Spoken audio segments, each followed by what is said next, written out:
Bonjour à tous. Donc, je me présente, je suis Aude Richard, je suis journaliste spécialisée dans les énergies. Et aujourd'hui, nous allons voir concerter pour mieux embarquer quelles sont les bonnes pratiques. Donc, c'est vrai que le déploiement des énergies renouvelables pose aujourd'hui un enjeu majeur. En plus de la technique, c'est surtout l'intégration de ces projets sur les territoires. Car au-delà de la technique, la véritable question, c'est vraiment l'adhésion locale. Alors comment informer clairement, associer tôt les parties prenantes, construire un récit territorial qui embarque la population et comment comprendre les oppositions pour y répondre de façon constructive. C'est ce que nous allons voir avec nos 4 invités aujourd'hui. Donc il y aura 3 grandes parties dans notre débat. D'abord, comprendre les blocages avec la concertation.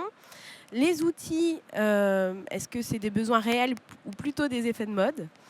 Et après, nous verrons aussi comment gérer les oppositions et jusqu'où faut-il aller.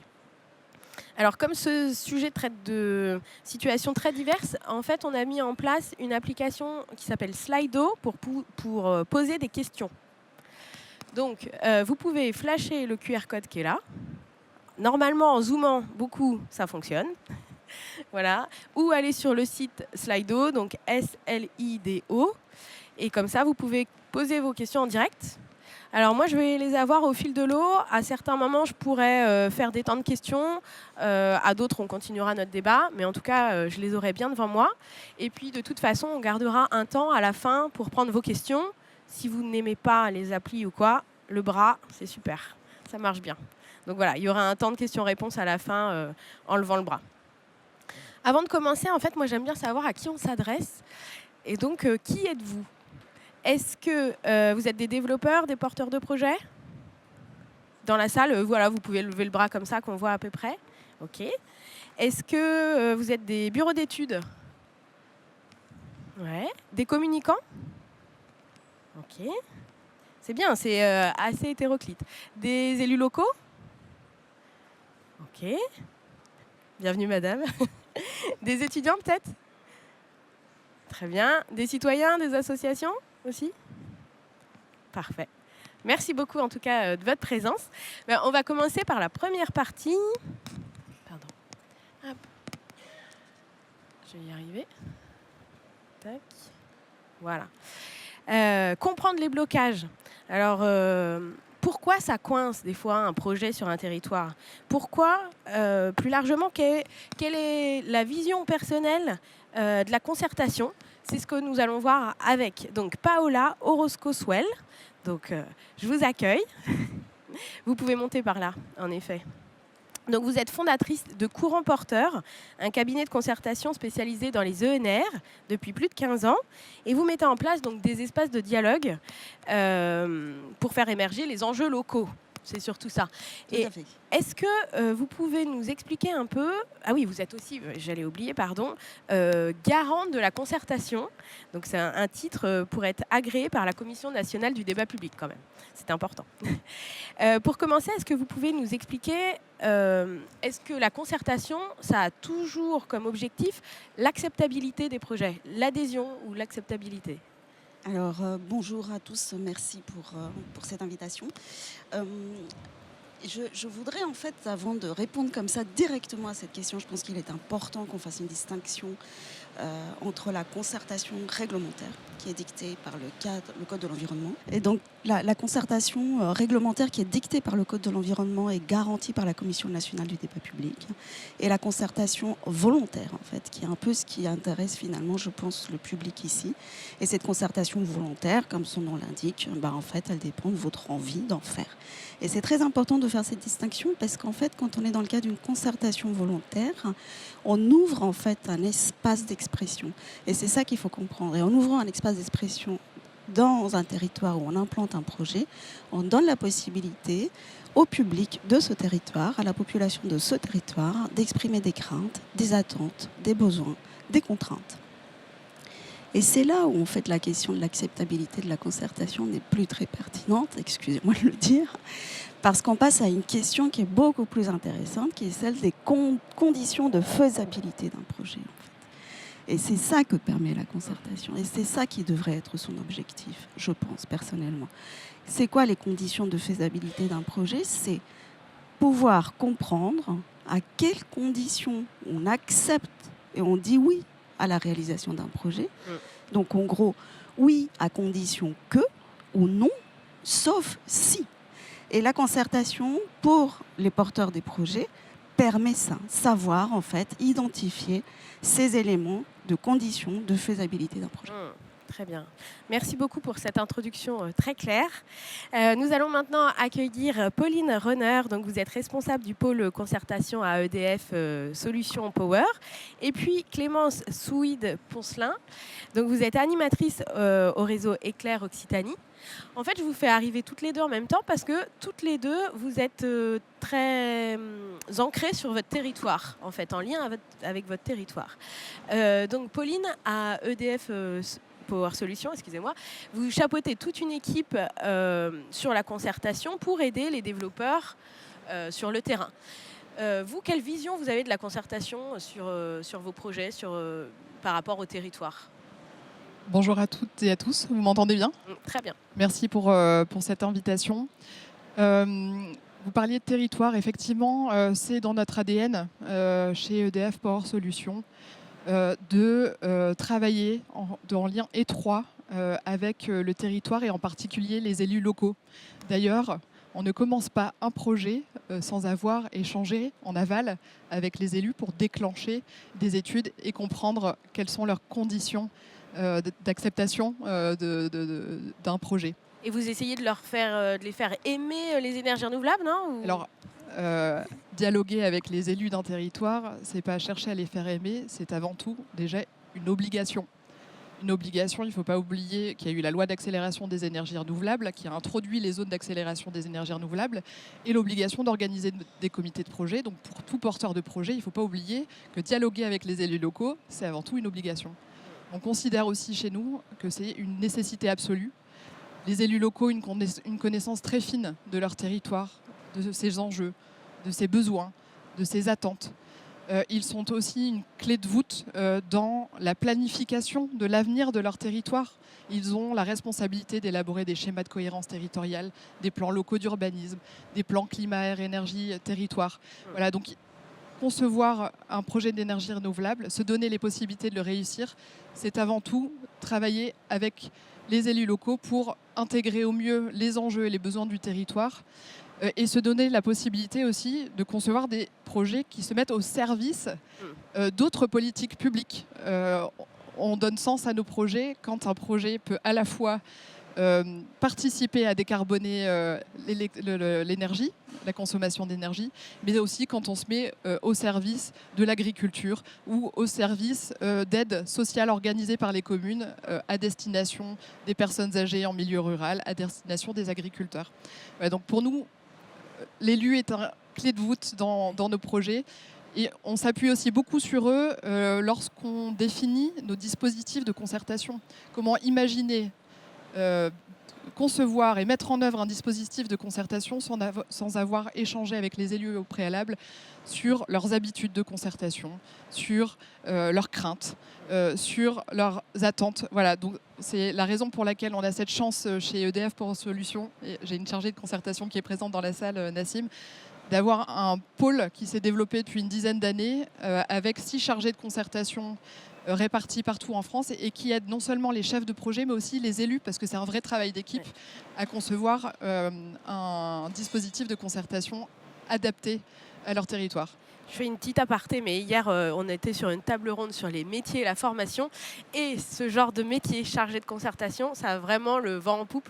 Alors qu'en ce moment, dans le solaire, c'est pas toujours au beau fixe. Et je vous remercie d'organiser cette table ronde qui permet de mettre à l'honneur tous les métiers, parce qu'on travaille tous dans des structures très différentes, mais qui met à l'honneur ce métier qui permet le dialogue. Voilà, les moyens humains sont la clé pour avancer.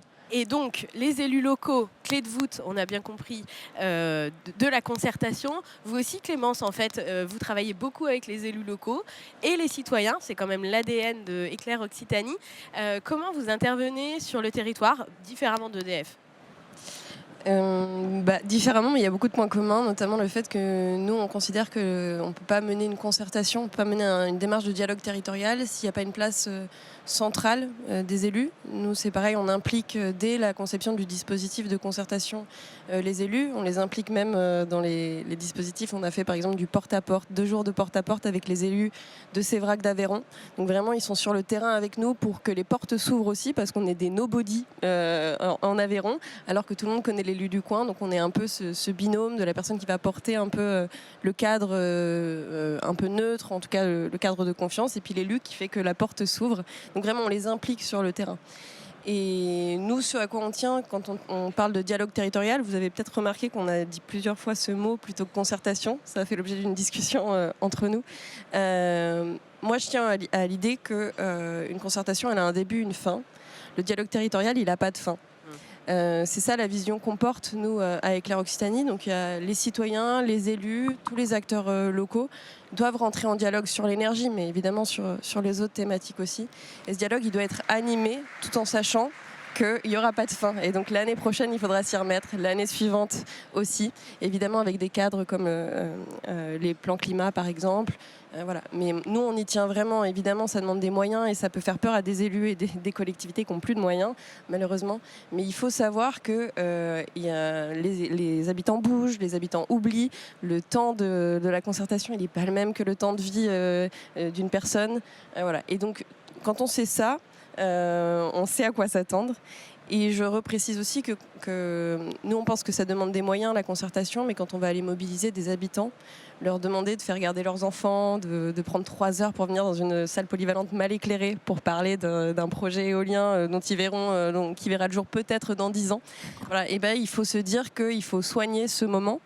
Et puis on va donner les moyens à un bureau d'études hydro de faire les études. On va leur donner 1 an à l'étude faune-flore et beaucoup de moyens financiers. Enfin, jamais assez, mais voilà. Et ben la concertation, ça demande au moins autant de moyens parce que c'est de l'expertise aussi qu'on va chercher chez les habitants.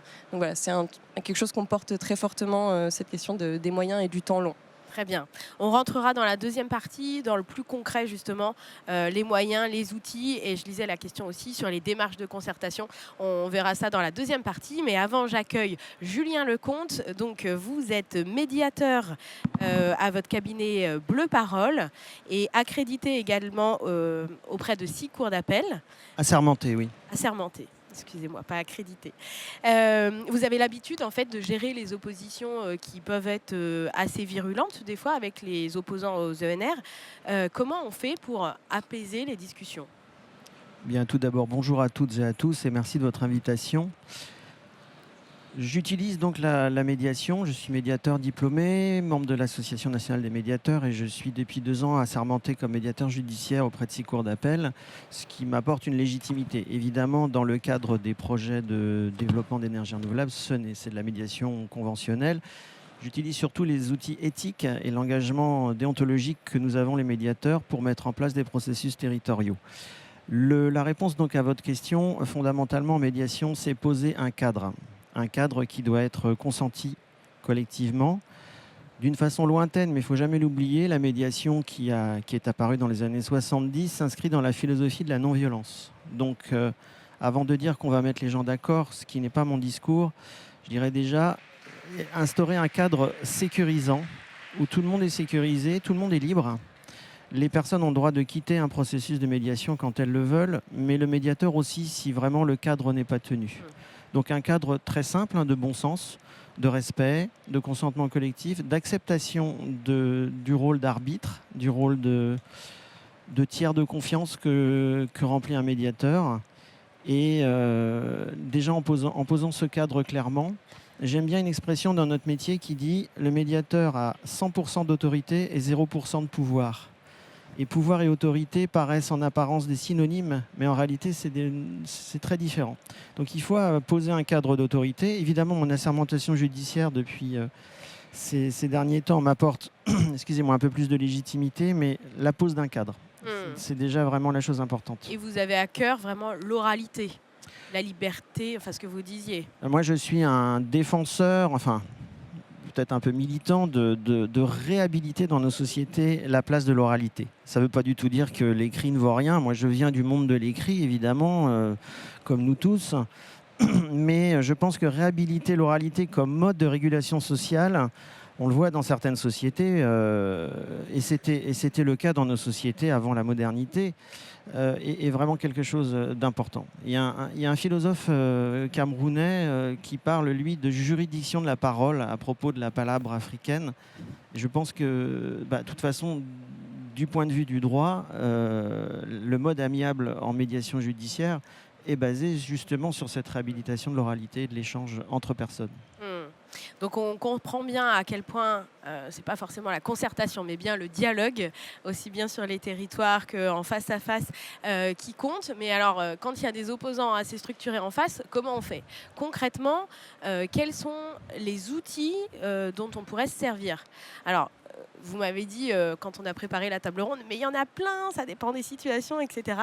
Donc, est-ce que chacun d'entre vous peut me présenter un outil et dans quel cadre il l'a employé, et peut-être aussi le coût, parce que voilà, on parle de dialogue, etc. Ça veut dire mobiliser des humains, donc il y a un coût derrière. Voilà, comment vous structurez les choses, avec quel outil? Donc Paola, peut-être? Oui, bien sûr.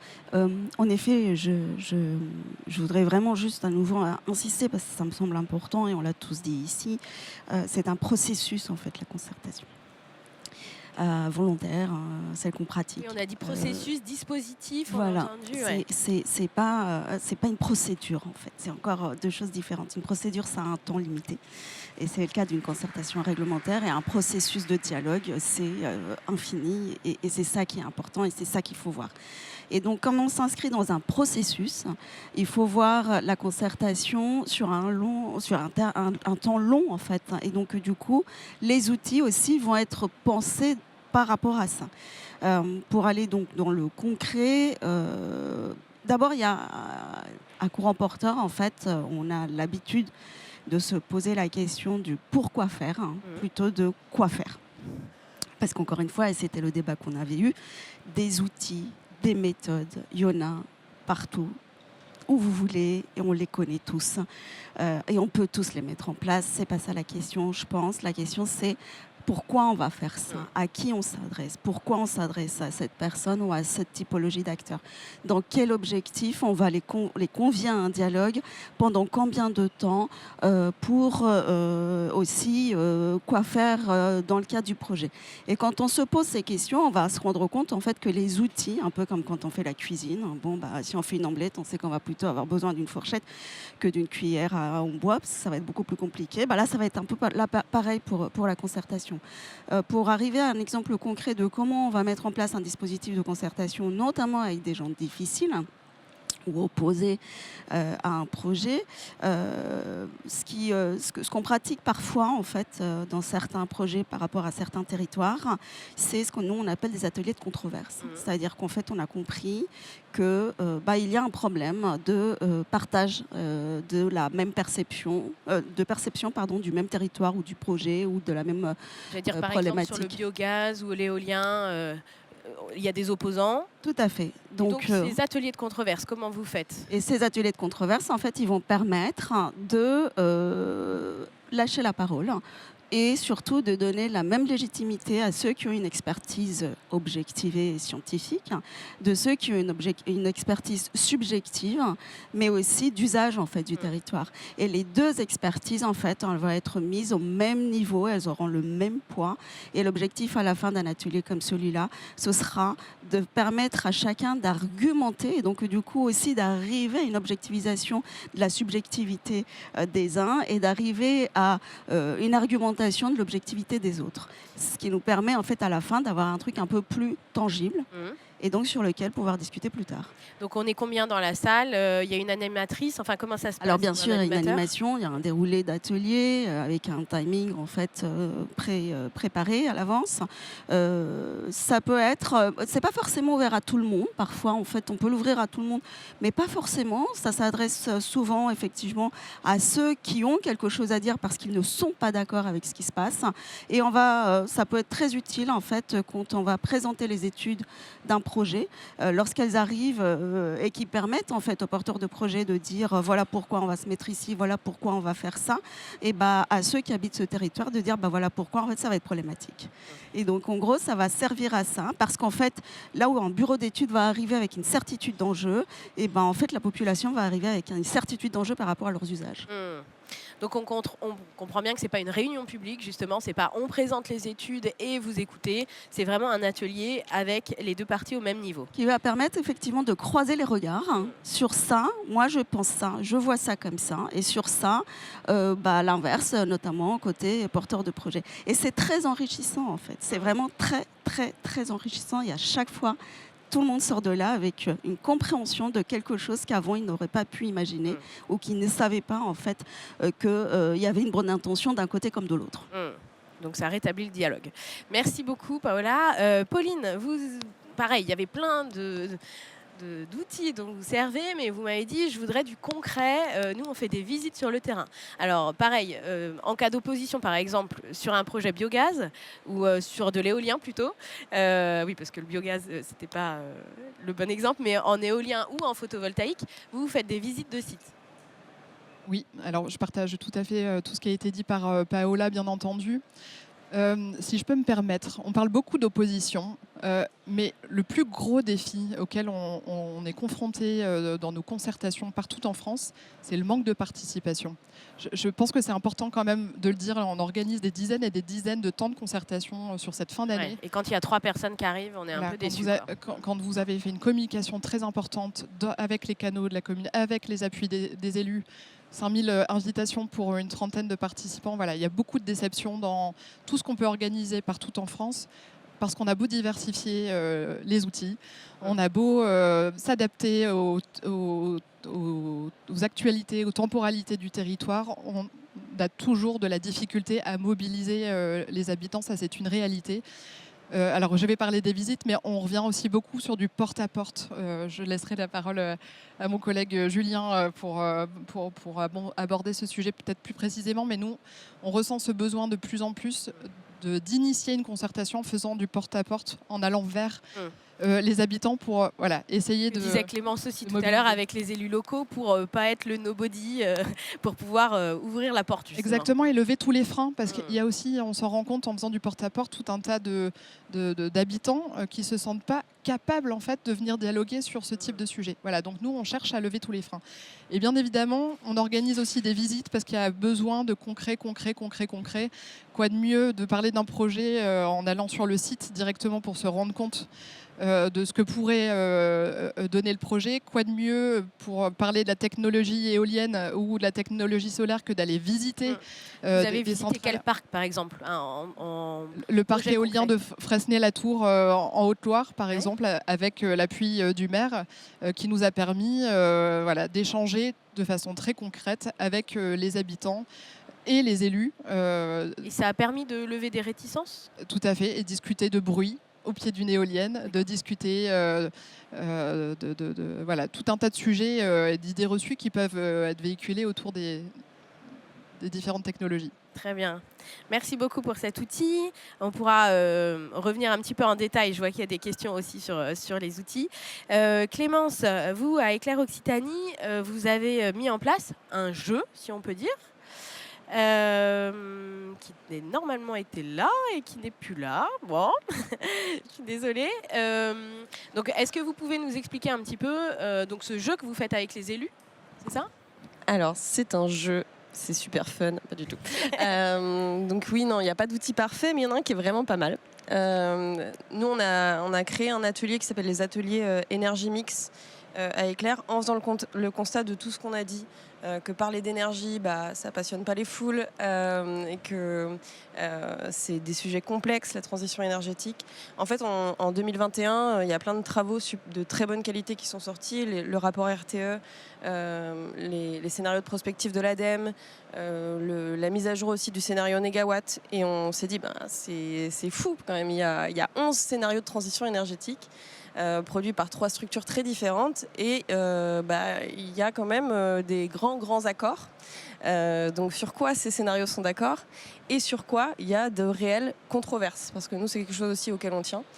Et donc, on a inventé cet atelier pour prendre 3 heures aux gens avant de parler d'un projet éolien, avant même de parler d'éolien, de dire il faut que les gens prennent 3 heures pour maturer en fait, pourquoi on parle de transition énergétique, c'est quels sont les sujets et leur donner le temps. J'y reviens, mais il faut donner les moyens aux gens. Bien sûr que tout le monde a compris qu'il y avait un truc, le dérèglement climatique, etc. Mais faire le lien avec produire des énergies renouvelables, sans parler de rénovation, sans parler de réduction, c'est impossible pour les gens. On ne peut pas s'attendre à ce qu'ils comprennent l'enjeu d'un projet éolien sur leur territoire si on ne prend pas le temps de leur expliquer pourquoi on parle de transition énergétique. Les gens, c'est aussi bien les particuliers que les élus locaux ? Tout à fait. Et c'est encore mieux si tout le monde est dans la salle.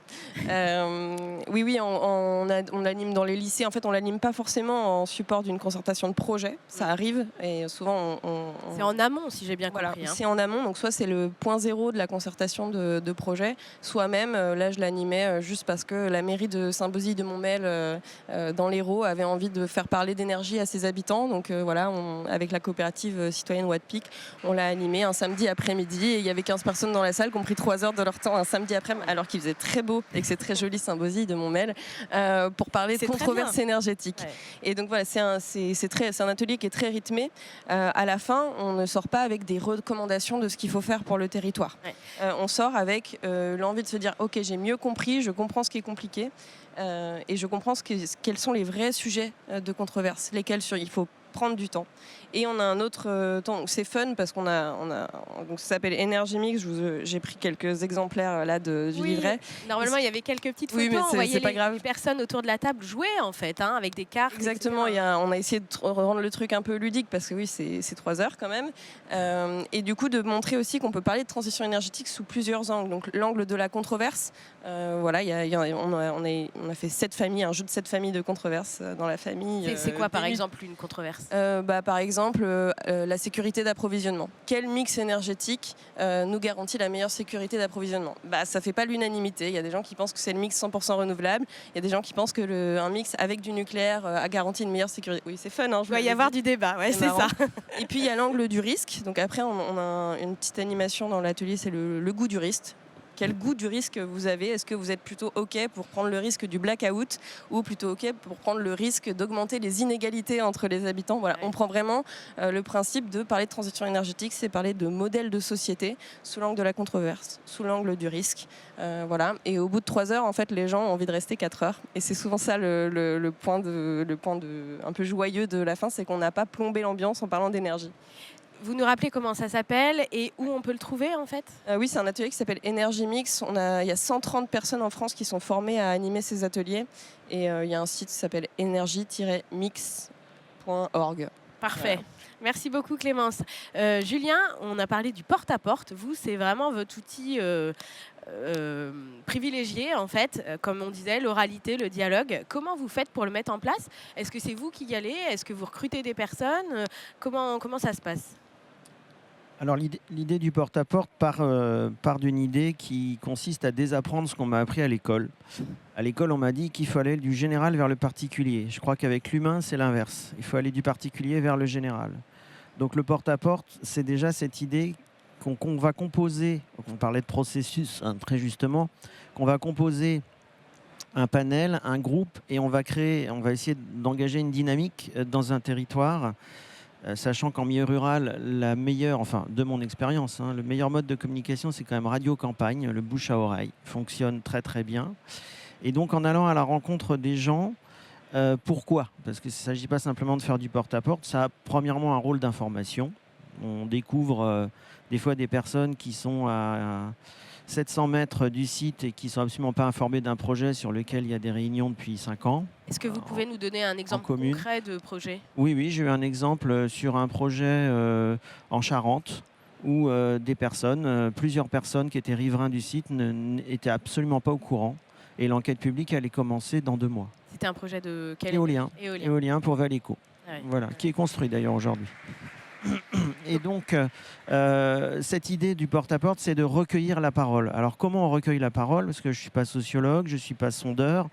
Eh bien, je travaille avec une partenaire qui est réalisatrice sonore et nous faisons des interviews. C'est l'originalité de notre démarche. L'idée donc est vraiment d'être dans ce recueil de la parole des personnes, dans le grain de leur voix, évidemment en instaurant une relation de confiance. Et puis également, on a découvert plein de choses qui n'étaient pas forcément dans l'idée originelle, mais qui s'avèrent tout à fait intéressantes. Déjà, la configuration un homme et une femme est la meilleure pour aller à la rencontre des gens. On arrive sur des territoires, personne ne sait qu'on arrive. Et pour apprivoiser, comme on dit dans notre jargon de médiateur, les personnes, la configuration un homme, une femme est vraiment la meilleure. Alors on nous prend parfois pour les témoins de Jéhovah, c'est assez cocasse. Mais si les témoins de Jéhovah font cela, n'oublions pas que ce sont nos Américains. Et les Américains sont des gens très pragmatiques. Donc s'ils fonctionnent avec un homme et une femme, c'est que ça fonctionne bien. Et à partir de là, ce recueil de la parole, ça permet aussi, on parlait du manque de personnes, Pauline parlait du manque de personnes en concertation. Et c'est aussi une question, en fait, face au manque de participation, comment faites-vous, quoi? Quelle solution? Alors on a découvert que alors on connaît tous les freins sociologiques à venir s'exprimer. Il y a une littérature abondante sur les limites de la participation qui rejoignent des questions très, très, très vastes sur la question de la démocratie. Parler de démocratie participative quand personne ne participe, c'est un peu problématique.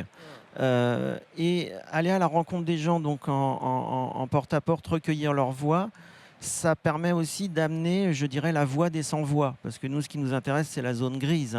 On a les contres qui seront contre, on va aussi les voir, on ne fait aucune discrimination. Et c'est d'amener aussi la voix de ces personnes qui, pour tout un tas de raisons, parce que c'est des jeunes parents, ils ont des enfants à garder, parce que c'est pas évident d'aller à l'espace de dialogue, parce que plein de raisons, parce qu'on n'ose pas prendre la parole. Et ça permet d'amener cette parole du territoire. J'ajoute que voilà, nous, c'est des missions qui peuvent durer une semaine, voire plus, sur le terrain en fonction de la taille du territoire. Et vous voyez combien de personnes en une semaine? On fait alors, les personnes qu'on rencontre, ça peut aller jusqu'à une trentaine par jour, selon les... Voilà. Et le nombre d'interviews de personnes qui acceptent de se faire interviewer, ça varie entre 7 et 10 par jour. Il ne faut pas oublier que sur des territoires ruraux qui sont peu peuplés, quand on ramène 40 à 50 rushs de personnes en interview, en réalité, c'est énorme du point de vue statistique. Je rappelle juste, vous pouvez aller sur les sites de l'IFOP, etc., on est environ 43 millions d'électeurs en France. Voilà, enfin en tout cas de personnes inscrites ou susceptibles d'être inscrites sur les listes électorales. Un sondage à la présidentielle, c'est à peine 1000 personnes, il faut le rappeler.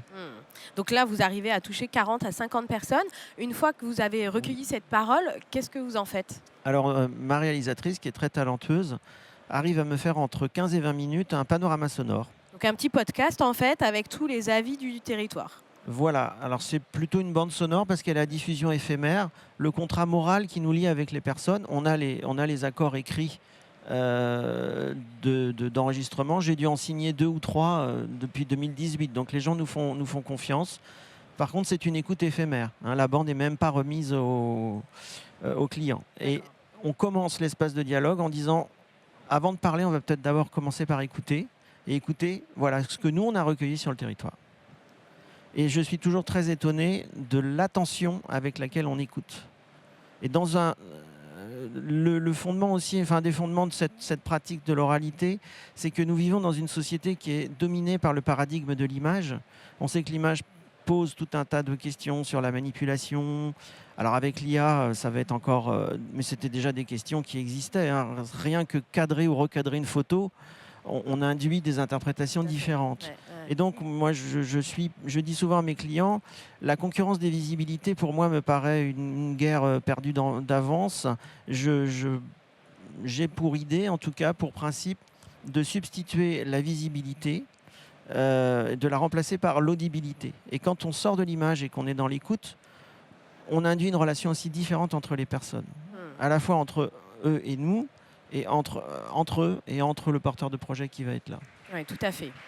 Donc pas l'image, mais le son, on entend bien. Voilà. Merci beaucoup à tous les 4 pour ces outils. Alors il y a pas mal de questions, donc je vais les prendre. Et n'hésitez pas de continuer à poser les questions sur Slido. Alors la première, faut-il être expert pour faire de la concertation ? Voilà, vous êtes tous les 4 dans des entreprises, des professionnels. Est-ce qu'un porteur de projet qui n'est pas du tout expert en concertation, il peut se lancer ? Comment faire ? Alors, je suis formée. C'est ça. Et je pense qu'il n'y a pas besoin d'être expert. Je pense qu'en fait, il faut des skills, je suis désolée, je ne sais pas comment on dit ça en français, des compétences, merci beaucoup. Je pense qu'il faut beaucoup de bienveillance et une vraie capacité d'écoute et partir du principe que, en fait, on n'a pas raison. C'est ça, changer de posture en fait. Ouais, je pense que quand on a cette capacité-là, qu'on soit formé ou pas, qu'on ait des études, des diplômes en concertation ou autre chose, eh bien, est quand même un très gros atout pour avancer. Et encore une fois, le reste, les méthodes, les outils, c'est pas ce qu'il y a de plus important parce que ça se trouve ou ça s'apprend. Ce qui est important, c'est vraiment avoir une compétence en fait humaine très réelle, sincère et forte. Très bien. Oui, Et peut-être, je compléterais aussi de dire, donc oui, c'est des compétences et beaucoup de bon sens, si on peut le dire comme ça, au bout d'un moment. Mais par exemple, nous, en début d'un processus de concertation, on propose et on invite vivement les élus à prendre une journée pour se former justement à la concertation, comprendre les postures, etc. Parce que c'est un peu des c'est pas se ruptures former aux épistémologiques. énergies, c'est Non. se former à la concertation. On leur conseille aussi de se former évidemment aux énergies renouvelables, mais voilà, on prend une journée. Moi, ça m'est arrivé avec, j'ai formé 30 élus du Grand Figeac par exemple. Donc on a fait 2 sessions d'une journée. Et voilà, je leur dis comment on construit un processus de concertation, pourquoi c'est important qu'il y ait quelqu'un qui pose le cadre, qui soit dans l'animation. Voilà, je leur donne, évidemment, parce que c'est ce que tout le monde veut, une liste d'outils, c'est une liste à la Prévert. Et je leur dis qu'évidemment, il faut surtout savoir choisir le bon. Voilà. Et ça prend une journée et l'élu ne peut pas construire tout seul, probablement en sortant de cette formation, un processus de concertation. Par contre, il peut avoir de meilleurs réflexes, il peut savoir quand est-ce qu'il peut le faire lui-même ou quand est-ce qu'il faut vraiment prendre un professionnel et trouver le budget pour prendre un cabinet de concertation, etc. Donc se former, prendre une journée pour se former et faire ces petites ruptures épistémologiques nécessaires, je pense que c'est important. C'est important, très bien. Ça répond à une question en fait qu'on avait depuis tout à l'heure. Si les élus n'ont pas l'habitude, là ça bouge en même temps, de la culture de la concertation, comment définissez-vous vos démarches? Donc on a vu par rapport aux visites, par rapport aux jeux, par rapport à cette formation sur la concertation, qu'il faut embarquer bien avant d'avoir un projet en fait. C'est ça un peu la clé. Bon, je pense qu'on a un peu répondu. Je passe à une autre. Alors, comment expliquez-vous le manque de participation? On a vu un petit peu les solutions en tout cas pour aller chercher des personnes. Juste sur le manque de participation, je pense qu'il faut, si on doit déployer, c'est à nous de redoubler de créativité et de moyens pour aller chercher les gens. C'est pas parce que les gens n'ont pas envie, en fait. C'est pas un manque d'envie. C'est que la vraie vie des gens, c'est de se lever tôt, d'aller travailler, des fois se poser la question de qu'est-ce que je vais faire, je vais réussir à faire à manger ce soir, faire garder mes enfants. Enfin voilà, on demande de plus en plus aux gens d'être des citoyens parfaits, de travailler plus, etc. Tant qu'on ne leur donne pas à eux les moyens de prendre du temps libre pour aller améliorer un projet, parce que c'est aussi ça qu'on attend des gens, c'est venez gratuitement, bénévolement améliorer notre projet. On ne peut pas leur reprocher derrière de ne pas être dans une salle polyvalente mal éclairée. Donc c'est pour ça, nous, on a fait un jeu énergie mix, on essaye de rendre le truc ludique, on va sur le pas de la porte des gens, parce que si on est convaincu que les projets sont meilleurs quand ils sont concertés, c'est à nous, élus, collectivités, et nous, professionnels de la concertation, de faire cet effort-là et pas d'attendre aux citoyens et pas de leur reprocher non plus de après pas de se bouger, pas venir, quoi. quoi. Tout à fait. Paola? Oui, en fait, il y a plusieurs choses. La première, c'est que la concertation ou la participation est un droit du citoyen. Il ne faut quand même pas l'oublier. C'est inscrit dans la charte de l'environnement, dans la Constitution française. C'est un droit de nous tous à être informés et à participer à la décision sur un projet qui aura en fait un impact sur notre environnement et notre cadre de vie. Ça, c'est la base. Quand on pose la question de la participation, on pose forcément la question du concernement, en fait, qui est un peu un mot jargon chez les concertants, mais qui en fait permet de comprendre que si on ne se sent pas concerné, on ne va pas participer pour toutes les raisons que Clémence vient d'évoquer aussi. Et donc, en gros, l'objectif est quand même d'essayer de voir en amont qu'est-ce qu'on peut faire pour que les gens comprennent que ce qui va se passer là va avoir en fait un impact sur leur cadre de vie et sur leur quotidien. Comment tel truc et en fait en lien avec mon quotidien. Et c'est donc ça que je pense qui est la clé, si vous voulez, pour mobiliser, c'est passer d'un projet à qu'est-ce que cela va changer pour moi. Très bien. Et pour ça, on fait le porte-à-porte où on va parler. C'est effectivement une méthode très efficace. Il y a un autre paramètre qui me semble important aussi, c'est la question de la confiance. C'est comment mettre en confiance aussi les élus et les habitants pour qu'ils se sentent capables en fait, de participer, et comment on arrive à poser un cadre aussi pour qu'ils aient confiance en nous et dans ce qu'on pourra faire de leur avis pour la suite. Parce que j'allais dire, alors la zone grise, comme vous avez défini, Julien, ça, elle peut avoir confiance, mais j'allais dire les opposants, c'est très compliqué qu'ils aient confiance en ce que vous dites, non ? En tout cas, en ce qu'on a, on s'attache pas à convaincre. Je pense qu'on l'a dit aussi. On s'attache à respecter la parole de tous et à poser ce cadre de confiance, justement, où l'avis de chacun pourrait être pris en compte. Et je crois que c'est l'objectif des ateliers de controverse que vous pouvez faire. Parce que le sujet, si on n'organise pas cet atelier de controverse, il s'invitera toujours dans les temps de concertation. Ouais. Donc bien en confiance avant. Encore une question, dans la concertation, l'administration peut-elle être un élément bloquant par rapport aux différentes parties ? Comment traiter ce blocage administratif ? Je vois que ça vous fait sourire, Julien, peut-être ? L'administration ne concerte pas. Enfin, Ok, on parle bien des personnes sur le territoire, des citoyens, des élus. Oui, l'administration n'est pas dans la concertation. Elle l'est, il m'est arrivé d'avoir à faire je parlerai de médiation institutionnelle. Mais moi, en tant que, allô, c'est Julien Lecomte, Le Parole, on me rit au nez. On arrive à engager des processus avec les administratifs que quand on a le soutien d'un élu local. Et j'ai eu les deux cas vraiment très contrastés sur deux sujets éoliens. L'un qui était dans le département de l'Indre et l'autre en Seine-Maritime. J'ai été tout seul essayer de lancer une concertation, en tout cas un processus de dialogue avec les services de l'État. Évidemment, j'avais aucun soutien des élus, donc ça a complètement fait flop. À l'inverse, j'ai eu un cas en Seine-Maritime où j'avais un élu qui était très locomotive, qui était assez important, président de comité de commune, maire, vice-président du conseil général. Il m'a dit appelez, et si sous 48 heures vous n'avez pas de réponse, moi j'appelle. Et là, ça a tout débloqué. Ça a tout débloqué. Donc le support de l'élu est important. Ouais, très bien. Bon, merci. Je vois qu'il y a encore d'autres questions, mais j'avance un petit peu parce qu'il y a quand même une troisième partie. Gérer les oppositions, jusqu'où peut-on aller ? Alors, une question à tous les quatre. Donc, comment écouter et intégrer les demandes des opposants ? Et justement, jusqu'où ? Est-ce que on peut faire... vous parliez de conditions tout à l'heure, d'acceptabilité. Est-ce qu'on peut faire... De faisabilité. On veut, enfin, voilà, de faisabilité. Jusqu'où aller ? À partir de quand, par exemple, un projet est jugé irréversible ? On arrête le dialogue, c'est trop compliqué. Est-ce que vous avez eu des cas concrets ?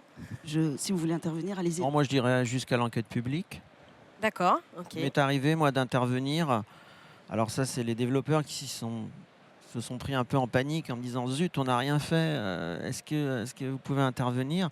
Il m'est arrivé d'intervenir et d'avoir fait l'espace de dialogue à 48 heures de l'ouverture de l'enquête publique. Et le commissaire enquêteur était là d'ailleurs et il a trouvé très intéressant les échanges, notamment le panorama sonore, et il a dit que ça allait beaucoup l'aider dans son travail. Parfait, merci Julien. Et peut-être aussi sur gérer les oppositions jusqu'où aller, peut-être le redire, on se l'est dit plusieurs fois entre nous, la concertation n'a pas vocation à empêcher les recours. En tout cas, nous, on ne s'engage jamais à dire faites une bonne concertation, il n'y aura aucun recours juridique. Il y a des opposants qui ne vont pas jouer le jeu du dispositif de concertation, qui vont même s'en servir pour venir alors soit déployer tous les arguments plus ou moins vrais d'opposition, soit même utiliser, devenir opposant au processus de concertation en soi. Je pense qu'il faut toujours être dans l'écoute parce qu'il y a souvent un fond et aller chercher le fond. Mais il ne faut pas construire son processus de concertation en étant obsédé, et souvent c'est ce que font les élus, obsédés par les opposants. Sinon on oublie tous ceux qui sont là pour vraiment, parce qu'ils sont curieux, parce qu'ils veulent s'informer, parce qu'ils ont des choses à dire de manière plus constructive. Par contre, ne pas du tout écouter les opposants, ou les exclure de tous les espaces du dialogue territorial, évidemment, ça va déjà se retourner contre les élus, se retourner contre la personne qui pilote le dispositif de concertation aussi. Et moi, je dis souvent qu'il faut faire confiance au groupe. On a eu un bon exemple, je vois, il y a Q-Énergie, on a animé une concertation sur Sévrac d'Aveyron, où donc, il y avait une réunion publique, on livrait les travaux d'un panel citoyen qui avait planché vraiment sur comment améliorer le projet éolien qui est coporté par la mairie de Sévrac et Q-Énergie. Et il y avait donc des personnes qui sont un peu connues du village et qui sont dans une posture d'opposition un peu frontale et qui étaient là dans un peu un spectacle qu'on connaît, qu'on a souvent tous et toutes vu. Et en fait, le groupe a vu voilà, une première remarque, une deuxième remarque, on joue pas le jeu. Et donc moi, dans l'animation, je redis juste, je dis là, votre intervention me dérange, nous empêche de continuer la discussion. Et le groupe, les 50 autres personnes le voient, sont d'accord. Et finalement, il y a ce jeu-là un peu théâtral qui se fait et les opposants se prennent les pieds dans le tapis de leur propre performance artistique. Voilà. Et le groupe le voit, en fait. Donc c'est pas à nous, concertants, de limiter la parole, d'interdire la parole. Par contre, de dire ce qui se joue pour que tout le monde le voit et le remarque, ça, c'est important. Très bien, l'expertise de l'animation quand même, quoi. Oui, Pauline. Oui, vraiment, ça va dans le même sens dans l'expertise de l'animation. Julien en parlait, la pose du cadre. La pose du cadre est sécurisante, mais pour tout le monde et justement pour les participants qui ont envie en fait, de poursuivre un dialogue constructif. Donc nous, on est très attachés, et on le fait aussi avec l'aide de cabinets, à poser ce cadre de dialogue constructif, bienveillant, dans le respect des uns et des autres, donc, dans le respect de la parole de chacun. Ça veut dire, il y avait une question sur est-ce qu'on fait une réunion publique ou plutôt des micro-réunions, comment on réunit les gens. On pose le cadre, ça veut dire qu'en début de réunion, vous déroulez les règles en fait, de dialogue, c'est ça ? Très concrètement, et on demande si toute l'Assemblée est d'accord avec ces règles. Et après, la régulation se fait automatiquement avec le groupe qui va rappeler ceux qui sortent du cadre à revenir dans le cadre. Très bien, merci. Paola ? Juste un dernier point, parce que je suis évidemment d'accord avec vous. C'est que, en fait, derrière une revendication, donc un opposant, des oppositions, il y a des intérêts, des besoins, des contraintes, des attentes. Et en fait, c'est important d'aller voir ce qu'il y a derrière ça. Parce qu'une fois qu'on arrive à comprendre ça, on n'arrive pas à être d'accord, parce qu'encore une fois, ce n'est pas la question, mais au moins à s'entendre, à échanger, à débattre, en fait. Et c'est peut-être ça l'objectif des dispositifs et de ce cadre posé, c'est débattons de ce qui ne nous convient pas, maintenant que j'ai compris ce qui ne vous convient pas dans ce que vous dites. Voilà. Ouais. Très bien, je pense qu'on a bien saisi. Je vous remercie, Julien. Pour compléter ce que dit Paola, on dit en médiation que la colère est une émotion écran. C'est-à-dire qu'il faut dépasser cette émotion, aller voir ce qu'il y a derrière, essayer de comprendre les peurs. Oui, des fois, je cite un exemple assez émouvant. On est tombé sur une personne qui était un peu la leader, enfin pas la leader, mais qui c'est vraiment partie du groupe des opposants. Et justement, en la rencontrant, on a découvert qu'elle menait cette opposition par fidélité à son mari, qui était lui l'opposant créateur du mouvement, qui était décédé 2 ans avant. Elle s'est effondrée en larmes devant nous et en fait, je pense qu'elle a juré à son mari qu'elle continuerait son combat. C'est bien de savoir un peu plus profondément les motivations, en effet. On va passer à la séance de questions parce qu'il y en a énormément sur Slido. N'hésitez pas aussi à lever la main si vous n'avez pas envie d'être par l'application. Il y a un micro qui va circuler dans la salle si besoin. Donc voilà, n'hésitez pas. Je prends des questions. Alors c'est, j'allais dire questions courtes, réponses courtes parce que le temps file. Au préalable du porte-à-porte, est-ce que les intéressés sont-ils prévenus avant ? Ça fonctionne, oui. Oui, c'est moi qui n'entends plus. Pas toujours. C'est très variable. En fait, c'est toujours un problème de circulation de l'information. Depuis que les publicitaires, depuis 100 ans, qu'on distribue des flyers, des prospectus dans les boîtes aux lettres, on sait que le taux de retour, je crois, est de 2% au maximum. Donc, on arrive des fois sur les territoires comme ça, et personne n'est au courant. Et moi, j'aime bien ce terme d'apprivoisement. Il faut aller à la rencontre des gens et les apprivoiser. Merci. Paola, vous avez un autre retour d'expérience ? Oui, nous, on prévient toujours les élus du territoire.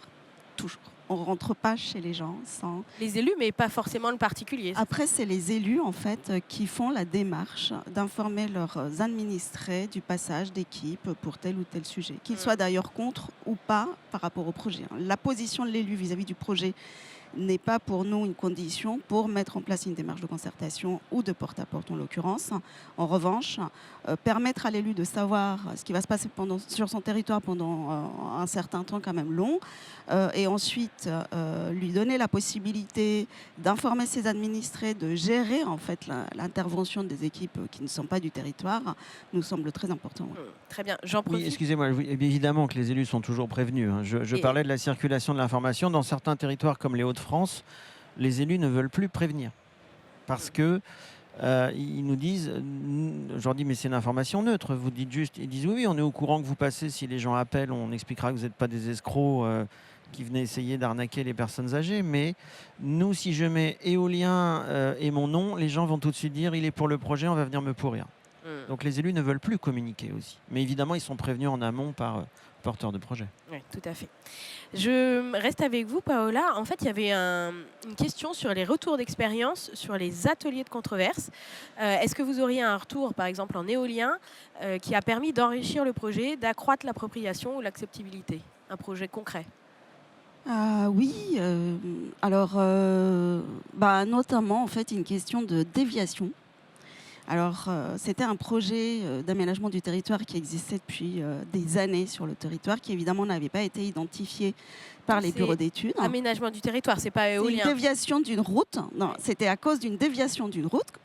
On a découvert ça grâce aux ateliers de controverse mis en place dans le cadre d'un projet éolien sur un territoire dans le nord de la France.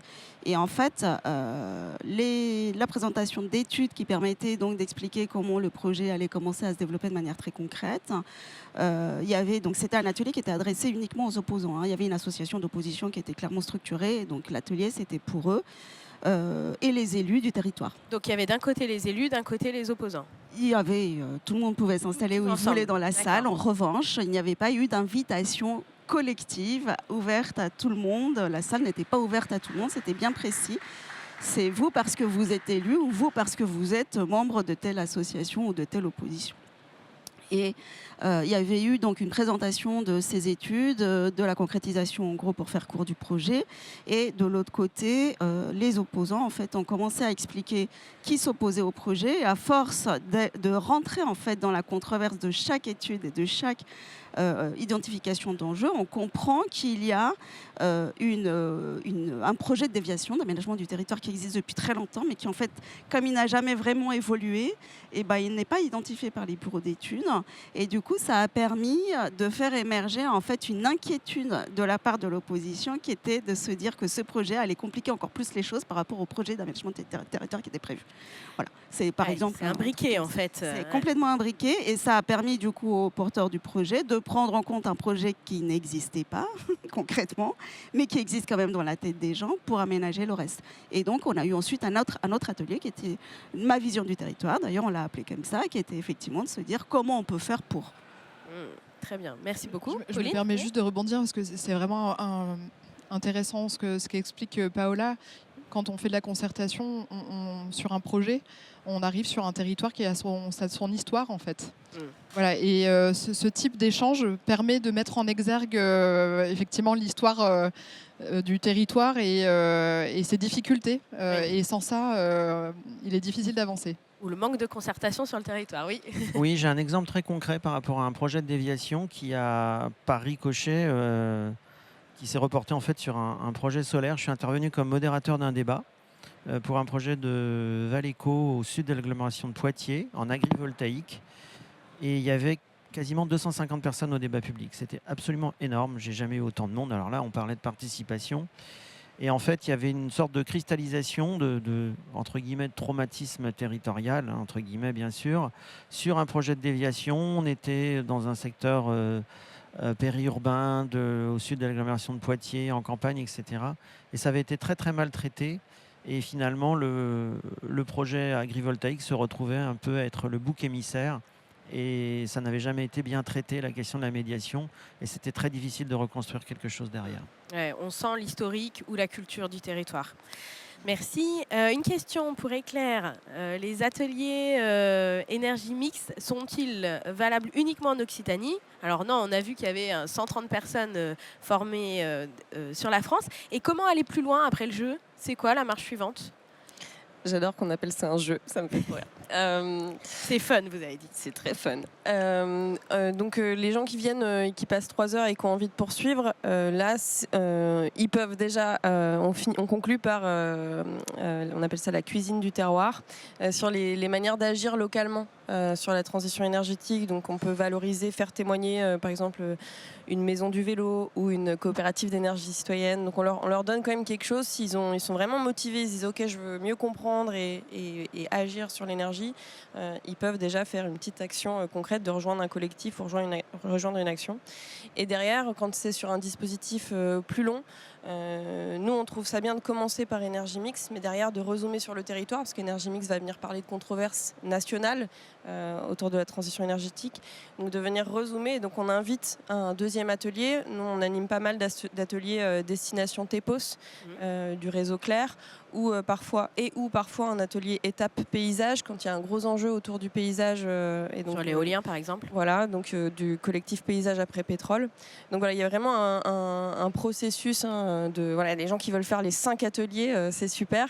Après c'est ce qu'on disait, moi j'aime bien que les ateliers soient autonomes en gros, et que quelqu'un qui a fait garder ses enfants, encore une fois je le dis, qui ne pourra pas venir aux 5 réunions puisse venir à un seul des temps et quand même a appris des choses, a pu exprimer des choses, et s'il ne revient pas, si il ou elle ne revient pas, et ben ça suffira entre guillemets. Donc il se suffit à lui-même l'atelier Énergie Mix pour ça, parce que c'est quelque chose auquel on tient. On peut pas croire que des gens vont venir à 5 ateliers, 5 fois 3 heures en 2 mois, c'est pas possible. Donc voilà, donc il est autonome, mais il y a toujours un petit pas après pour poursuivre. Passer à l'action via un réseau citoyen par exemple. Et en effet, il y a des gens formés partout en France, et on continue de former des gens. D'ailleurs, souvent, il y a des gens qui assistent à un atelier qui disent mais grave, j'ai trop envie de le réanimer chez moi, et qui se forment à l'animer derrière. Très très rapidement, certaines démarches de concertation reposent-elles sur un tirage au sort des participants, ou est-ce que c'est que de la bonne volonté? Non, ça arrive. Il y a eu la mode des conférences de citoyens ou des conventions citoyennes qui reposent souvent sur un panel qui est composé avec, qui est plus ou moins fait par des structures professionnelles pour composer ces panels. Nous, on n'a pas les moyens, donc on le fait parfois un peu à l'arrache. Mais sur la concertation de Sévrac d'Aveyron, on a fait un petit panel citoyen, et qui était composé à moitié de personnes volontaires et à moitié de personnes qui d'abord ont été tirées au sort, puis volontaires. Ok, très rapidement, quid de la suite d'une réunion quand on pose le cadre au début, si l'Assemblée n'est pas d'accord avec ce cadre? Comment on fait? Ça vous est déjà arrivé? Oui. Alors, Ça m'est jamais arrivé. Ah oui, non, oui. Eh ben, on refait un cadre.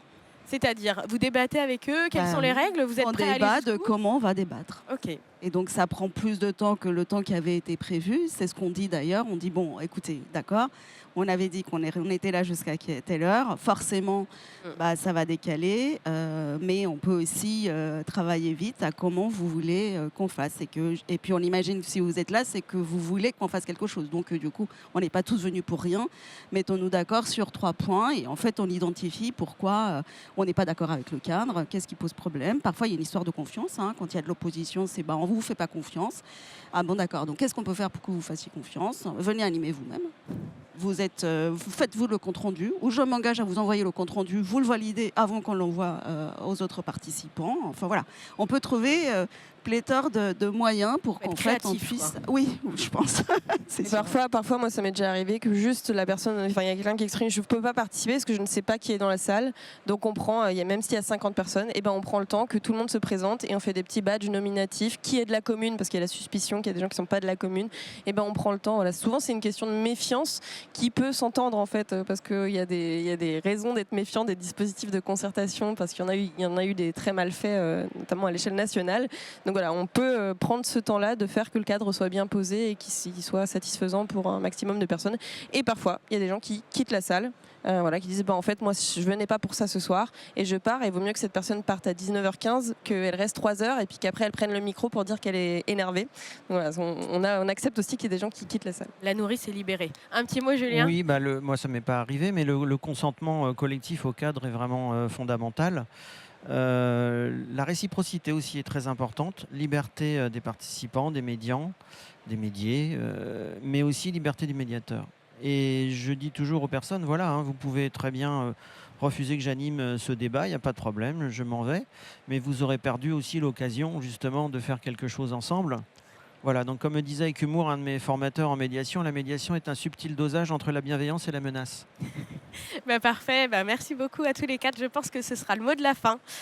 Il y avait juste une petite remarque sur le panel qui est très féminin aujourd'hui. En effet, j'anime des réunions techniques en général avec que des hommes. Est-ce que la concertation est féminine?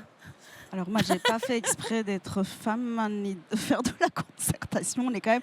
Moi, je fais de la concertation dans un milieu extrêmement masculin qui est l'énergie. Hein. Donc C'est en ça, gros, en énergie technique, c'est, il y a voilà, beaucoup d'hommes. Hein. technique, voilà, c'est ça. Après, et puis je ne pense pas avoir été invitée parce que j'étais une femme, j'espère pas. Mais du coup, je ne sais pas pourquoi. Effectivement, le panel est féminin, mais à courant porteur, on a beaucoup d'hommes dans l'équipe. Aussi, d'accord. Donc c'est aussi bien femme que homme. Je suis désolée, on va. Not all concertation. Ouais, Pas not all men, mais not all concertation. exactement. Bon, bah merci beaucoup à tous les quatre. Je pense qu'on peut vous applaudir pour vos retours concrets. Merci. Et donc la vidéo de la conférence sera disponible en replay à partir de janvier à peu près sur le site Energaia. Et je vous souhaite un bon salon. Bonne journée.